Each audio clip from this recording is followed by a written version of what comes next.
Look, as far as series go, this felt like a series finale. Whether that's good or bad is yet to be seen, as this is only a part 1. So when I talk about the plot, I'm not expecting all the questions to be answered. I'm sure, hopefully, by the close of part 2, we'll have all our questions answered. But then again, this is a Moffat story. I thought overall it was a great first part of a 2-part story. It had great pacing, it was confusing, and so much was happening at once.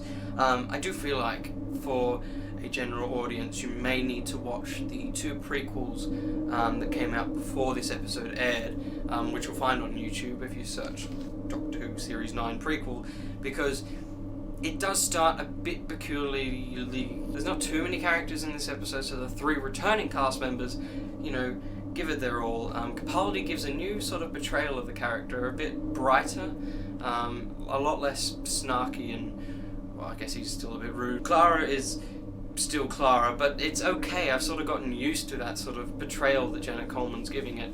She still hasn't really gotten into my heart as a character I enjoy. Visually, the episode is lavish and blockbuster-like, and I think it is just stunning. There isn't too many settings or too many explosive big moments, but the few that there are great. So if you're still unsure whether to watch this episode, I definitely recommend it. It's personally one of my favourite Moffat episodes so far. Okay, ding, spoilers! So back on that sort of thing where they've really started doing this weird thing with prequels where they're really important to the story, but they're not in the story. It's sort of the same thing with Marvel movies. There's a lot of deleted scenes that never make the film, and then it gets a bit confusing for the audience. The Doctor seems to be off, well, as we get told, meditating. We don't know why, we don't know what made him do that, because the last thing we saw was him with Clara enjoying Christmas. Of course, the main sort of fan base knows about these prequels and is constantly on the internet, but there are still, the people who grew up with the 60s that watch the episodes and aren't that much into the interweb, so I do feel like the importance of those prequels is a bit ridiculous for this specific episode. In saying that, if you hadn't watched it, and if you could look past the confusing moment, his entrance in this episode is outstanding. There's no other episode where the Doctor rides in on a tank playing the Doctor Who theme on an electric guitar. Although it does mean I have to rewrite a lot of my Doctor Who series. The plot itself feels very classic Who. Someone is in search of the Doctor, Snake Fella, Time Lord, or the White Guardian. Ring any bells? Because something dark and sinister is happening, although, in this episode it's more Davros is just feeling a bit ill and he needs the Doctor to come and see him because the Doctor did some serious crap. And that is quite a massive thing. I feel like they could twist it, because I think that's a bit strange that it's taken that long for Davros to, bring the Doctor up about it, But it's only a minor complaint because, of course, it's a storyline that they wanted to do with Peter Capaldi. They couldn't exactly get Tom Baker back then to do it and then expect it to link now or something. Of course, the pace is a bit gradual, which I'm totally fine with. That's why we have 2-part episodes, so that the story can unfold gradually and not feel rushed, or sonic screwdriver resolutions don't have to happen. Michelle Gomez returns as Missy, and I think I like her a little bit more now. She is just the master. I can see what they're trying to do with her.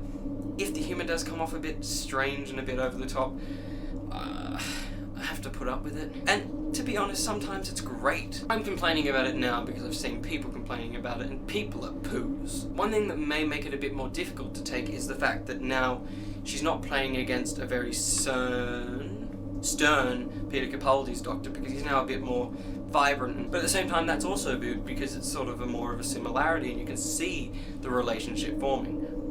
But not that sort of relationship, which I'm so glad they're not taking it down that path. Also, friggin' Unit is back.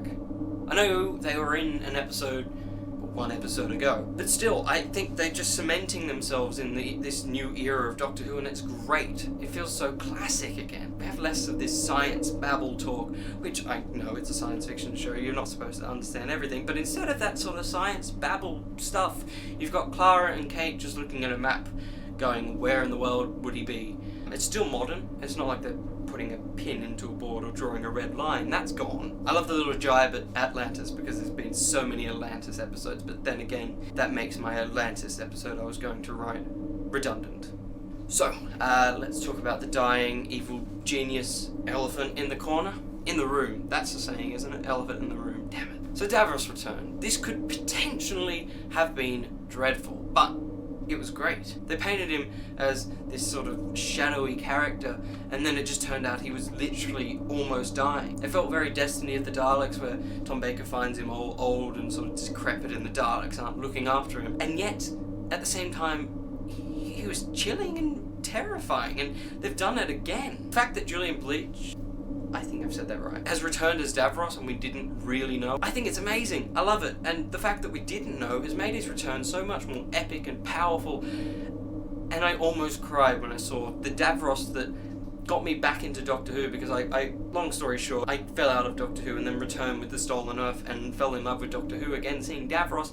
And it made me so happy to see that they're continuing that same Davros, and it works so well. At the same time, having Davros return and everyone not really being surprised that he's not dead did feel a bit strange. I am willing to look past it, don't worry about that, but at the same time, I feel like the Doctor leaving him to die on the Dalek Crucible was really pivotal in Series 4, but at the same time, I'm sure the Dalek Crucible would have had an emergency temporal shift for Davros. I do love the return of the concept that he isn't entirely / at all in control of his creation. It just adds an extra level of mercy, lack of mercy for the Daleks in the way that they just kill. Moffat doesn't know how to kill people. We know that Missy escaped the cyber blast through her teleport, and we know that Clara and Missy both have vortex manipulators. It's big. It's a big thing. The sets were perfectly 60s. The sliding doors, the wide open space of nothingness just felt really, classic Doctor Who. And I just can't wait to see more of Scaro's city that's been perfectly rebuilt by the Daleks.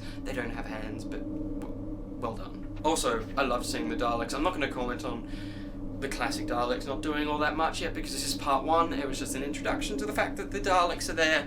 So let's hope that they get on with each other. I don't know why I did that. I don't know what's happening. I doubt they do Revelation of the Daleks again anyway. Or Remembrance of the Daleks.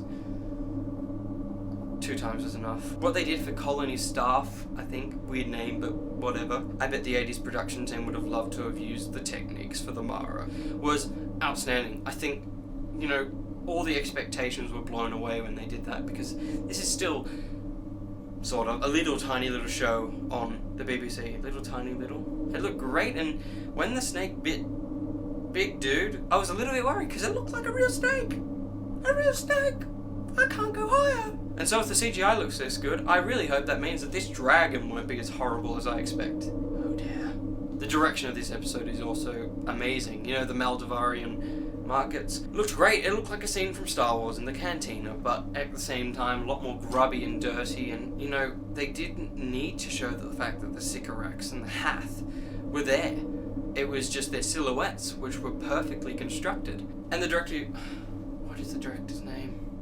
It felt like a film, the way that, the settings impacted the direction, like the small little scene with the Doctor and Davros is chilling and claustrophobic and gives you the emotions that you're intended to get, whilst the big theatre scene with dudes is exciting and big and ambitious, and it shows in the direction. Oh yeah, if the big dude was a Dalek soldier, eye stalk dude all the time, why wasn't he knew the Doctor was... Why did Colony Staff go everywhere? I'm sure it'll be explained. This was a great overall episode, and I've got no real gripes apart from the gripes that I had, which if you've skipped to this point instead of... I don't know. So overall, I would rate this dude. It was a great episode. I definitely recommend it. It's one of my favourite series openers so far, even if part 2 is dreadful.